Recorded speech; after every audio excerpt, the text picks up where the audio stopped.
I believe that there's just some days that you're not going to get turkeys to gobble at a mouth call.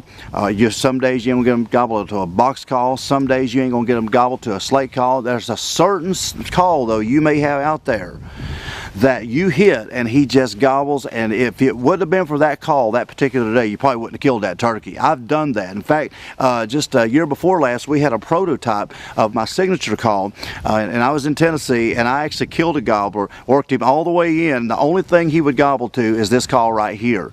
I mean, that's the only thing he would do. I mouth called to him, I box called to him, nothing. But every time I picked this slate call up, I mean, he just hammer it. And I worked that turkey all the way in, and the only time I used my mouth call was when I just clucked to get his head up and to pull the trigger. But if it wouldn't have been for this call right here, I probably wouldn't have killed that turkey. But how many times does that happen to you? There's a certain call on a certain day that gobbler responds to. That's why you need more than one call. That's why you need more than just one box call, or more than just one friction call. You know, they got a lot of different surfaces. They got a slate call, they have a glass call, they have a copper call, they have a ceramic call, aluminum, and I've shot turkeys with all of them. However, my favorite still is a slate call. That's why when we came out with the Matt Dell signature slate, or the pot call, I said, you know what?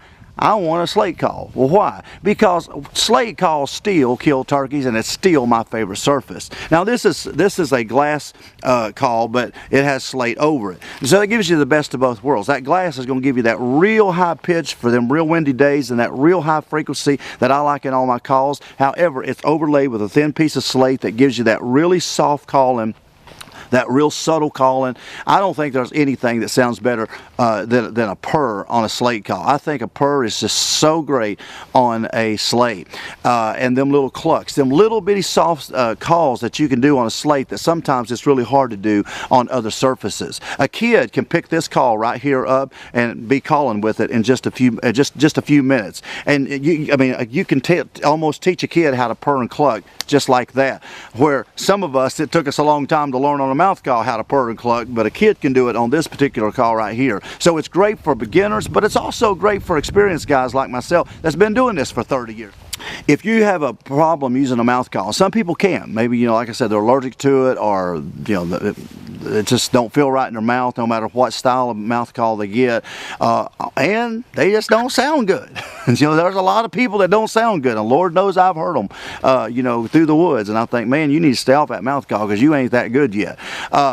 So if you are not quite there and you don't quite sound real like you should, get you a good slate call.